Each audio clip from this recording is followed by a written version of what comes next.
Gracias, asambleísta. Tiene la palabra el asambleísta Byron Zuquilano.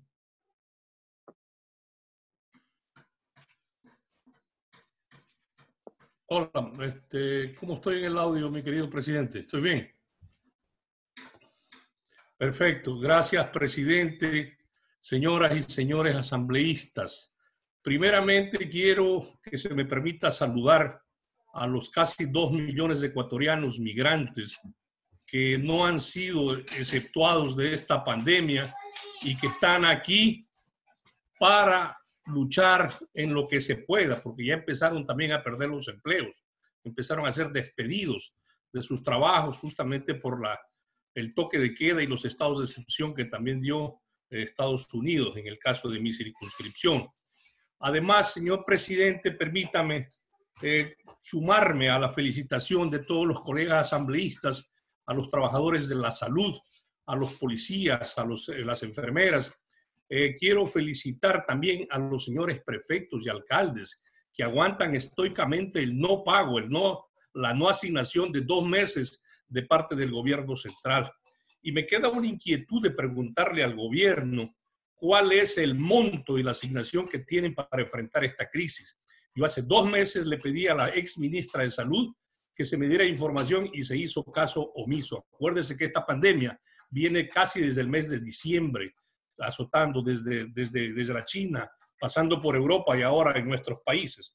Señor presidente, yo quiero puntualizar un asunto que es de vital importancia, que ya lo dijeron otros asambleístas, que es la violación a la Constitución en el estado de excepción cuando se prohíbe el ingreso de los ecuatorianos al país. Ahora una sentencia de la Corte Constitucional en su artículo 1, literal, ha dicho que esto es inconstitucional y que se debe permitir el ingreso de los ecuatorianos. Tengo entendido que ya desde la embajadora de Estados Unidos, el vicepresidente, el canciller de la República, están trabajando ya para buscar los mecanismos de retornar a los ecuatorianos. Este es un asunto serio. Aparte de ese mecanismo, esa disposición que tiene que existir, se tiene que tomar las medidas de salud pertinentes para poder recibir a los ecuatorianos y ponerlos en la cuarentena respectiva y no llegar a contaminar, en este caso, a toda nuestra población ya contaminada y la cual está viviendo momentos de zozobra porque no se sabe qué es lo que está pasando. Primero, porque no hay medicina. Y segundo, porque no hay un contingente real, solo es un cúmulo de mentiras, todas unas acusaciones mutuas entre funcionarios de gobierno que están dando al traste con un control veraz y serio que tiene que existir en el control de esta pandemia. Señor presidente, además yo le quiero decir de que el pago de la deuda externa se la tiene que hacer en condiciones favorables para el Ecuador. Se tiene que renegociar la deuda externa en condiciones, vuelvo y repito, con intereses bajos, con la ayuda. Está bien que estamos viendo una pandemia mundial, que está viendo una crisis, que esto nos va a llevar a una recesión económica, pero que tenemos que atenderla, tenemos que justamente cumplir nuestros compromisos para no caer en moratoria y que las sanciones al país no se vengan a futuro de parte de los organismos competentes, que son quienes nos acreditan la economía del país. Este es un momento de unidad nacional, como decía Franco Romero, como lo decían todos los asambleístas. Este es un momento de hablar con seriedad, dejar la politiquería a un lado, porque a ustedes, señores, que están mencionándolo al innombrable, no les gustaría saber, por ejemplo, que yo les digo aquí a boca llena de que el banquero de que ustedes mencionan está en el Ecuador. El banquero no ha corrido, el banquero paga impuestos, el banquero está aportando económicamente a esta crisis y el banquero arrimó el hombro para defender la democracia en octubre. Entonces, hay circunstancias diferentes. Aquí no se trata de puntualizar quién o cuál es el culpable de esta crisis. Esta crisis es una pandemia, es un virus. Aquí tenemos que dejar la virulencia de los discursos para justamente arrimar el hombro y sacar al país adelante.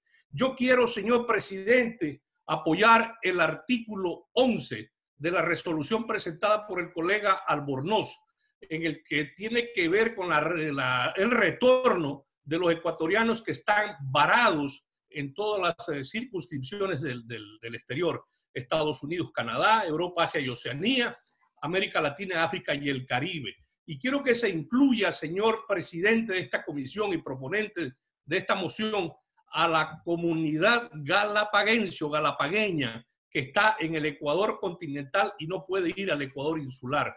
También para ellos tiene que ir la medida, señor presidente y señoras y señores asambleístas. No es el momento de acusarnos, no es el momento tampoco de abandonar nuestra tarea fundamental de fiscalizar y legislar. Nos tienen que dar información.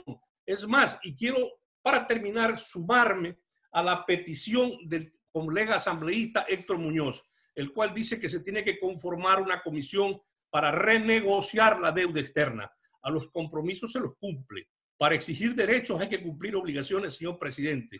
Y en esta comisión yo propongo la participación de la Asamblea. Estamos en un estado de sitio, en un estado de emergencia, pero que tampoco se pueden olvidar los compromisos que tiene el poder político, el poder legislativo, el poder judicial, el poder ejecutivo con el pueblo ecuatoriano. Y además también sería nefasto el posponer las elecciones.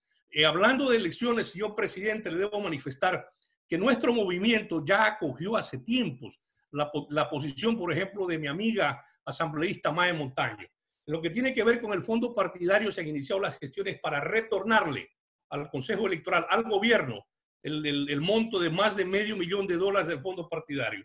Y lo que tiene que ver con la promoción electoral, pues este es para el año 21, que todavía no está asignado, pero cuando llegue el momento tenga la plena seguridad que el movimiento, creo, va a entregar también ese fondo de promoción electoral para aliviar lo que es salud, lo que es educación y lo que tiene que ver con la reactivación económica después de esta pandemia, que con la bendición de Dios, señor presidente, estoy seguro la vamos a superar. Gracias, señor presidente, por tenerme sentado 4 horas aquí, esperando pacientemente que usted me dé la palabra. Gracias, presidente, y gracias, señoras y señores asambleístas.